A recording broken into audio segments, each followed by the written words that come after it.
Hi friends, welcome to Roopamma kitchen. ఈ వీడియోలో ఆలు మిల్ మేకర్ కర్రీని చూడబోతున్నాం. ఈ వీడియో మొత్తం చూడండి, మీకు తప్పకుండా నచ్చుతుంది. నచ్చితే లైక్, కామెంట్, షేర్, సబ్స్క్రైబ్ చేయడం మర్చిపోకండి. ప్రాసెస్లోకి వెళ్ళిపోదాం. ఇక్కడ నేను 2 బంగాళదుంపలు తీసుకున్నాను. బంగాళదుంపని 4 ముక్కలుగా కట్ చేసుకొని పెద్ద పీసెస్ కానీ కుక్కర్లోకి యాడ్ చేయండి. తొక్క ఏమీ తీయాల్సిన అవసరం లేదు. బంగాళదుంపలకి సరిపడా వాటర్ని యాడ్ చేసుకోండి. అలాగే కొంచెం సాల్ట్ని యాడ్ చేసి మూత పెట్టి స్టవ్ మీద పెట్టండి. 2-3 విజిల్స్ వచ్చేంత వరకు కుక్ చేసుకోండి. ఆలోపు చపాతీ పిండిని కలుపుకుందాం. ఈ విధంగా సాఫ్ట్గా చపాతీ పిండి కలుపుకోవాలి. ఉప్పు, అలాగే ఆయిల్, అలాగే వాటర్ యాడ్ చేసుకొని చక్కగా చేతితో మసాజ్ చేసుకుంటూ మెత్తగా పిండిని కలిపి పక్కన పెట్టుకుందాం. ఇప్పుడు మిల్ మేకర్ని ఈ విధంగా తీసుకొని ఒక బౌల్లో యాడ్ చేసి అందులో హాట్ వాటర్ని యాడ్ చేయండి. ఒక 5 మినిట్స్ నానిన తర్వాత మనం చూస్తాం అన్నమాట. ఈ విధంగా చేత్తో వాటర్ని అంతా కూడా డ్రైన్ చేసుకొని ఒక ప్లేట్లోకి మిల్ మేకర్ని తీసుకోవాలి.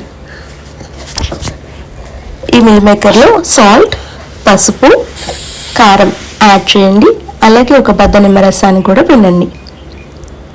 చేత్తో ఉప్పు, కారం, పసుపు, నిమ్మరసం మిల్ మేకర్కి పట్టేటట్టు కలపండి.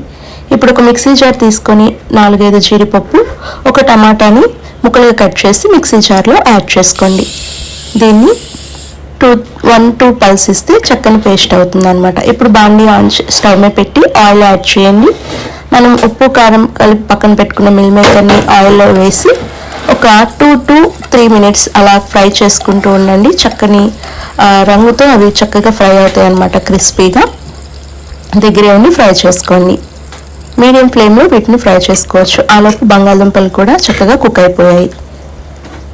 ఈ విధంగా తోలు అనేది మనకి ఈజీగా వచ్చేస్తుంది అన్నమాట. ఈ విధంగా లైట్ బ్రౌనిష్ కలర్ వచ్చేంత వరకు మిల్ మేకర్ ఫ్రై చేసి ప్లేట్లోకి తీసి పక్కన పెట్టుకోండి. మరొక 1 టేబుల్ స్పూన్ ఆయిల్ వేసి ఉల్లిపాయ, పచ్చిమిర్చి ముక్కల్ని యాడ్ చేయండి. అలాగే ఒక రెమ్మ కరివేపాకుని యాడ్ చేసి చక్కని బ్రౌనిష్ కలర్ వచ్చేంత వరకు కూడా ఉల్లిపాయల్ని ఫ్రై చేసుకోండి. ఉల్లిపాయలు ఈ విధంగా ఫ్రై అయిన తర్వాత 1 టేబుల్ స్పూన్ అల్లం వెల్లుల్లి పేస్ట్ని యాడ్ చేయండి. అల్లం వెల్లుల్లి పేస్ట్ పచ్చివాసన పోయేంత వరకు కూడా ఫ్రై చేసుకోండి.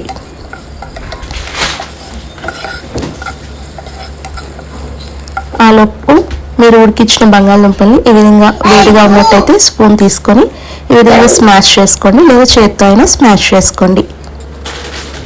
ఇలా స్పూన్తో చేయడం వల్ల మీకు వేడిగా ఉన్నప్పుడు చేయి కాలకుండా ఉంటుంది అన్నమాట.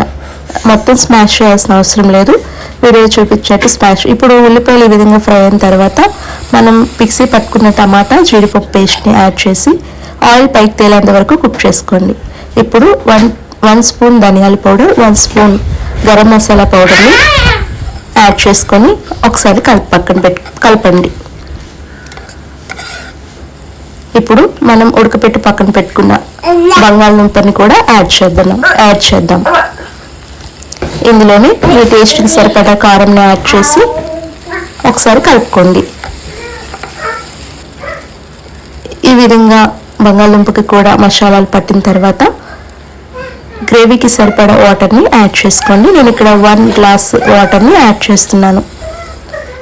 వాటర్ యాడ్ చేసిన తర్వాత ఒకసారి గరిటెతో కలపండి. ఈ విధంగా ఉడుకుతున్నప్పుడు ఫ్రై చేసి పక్కన పెట్టుకున్న మిల్ మేకర్ని యాడ్ చేసేయండి. ఒకసారి కలిపి మిల్ మేకర్ గ్రేవీ మొత్తం చిక్కబడేంత వరకు మూత పెట్టి చక్కగా మగ్గించుకోండి. ఈ విధంగా మూత తీసి కలుపుకుంటూ రుచి చూసి సాల్ట్ కావాలంటే అడ్జస్ట్ చేసుకొని ఒకసారి కలుపుకొని మూత పెట్టి ఇంకొక 2-3 మినిట్స్ కుక్ చేయండి లో ఫ్లేమ్లో. అంతే అండి. గ్రేవీ చిక్కబడిన తర్వాత స్టవ్ ఆఫ్ చేసుకొని పక్కన పెట్టి ఒక 5 మినిట్స్ అలా రెస్ట్ ఇచ్చారంటే మంచి చిక్కటి గ్రేవీ కర్రీ, మిల్ మేకర్ ఆలు గ్రేవీ కర్రీ రెడీ అయిపోతుంది. మీరు ఇది చపాతీలకు కానీ రైస్లకు కానీ చక్కగా ఎంజాయ్ చేయొచ్చు. ఈ విధంగా చపాతీని 2 సైడ్స్ కూడా ఆయిల్ అప్లై చేసుకుంటూ ఫ్రై చేసుకొని తినేయడమే. Thank you.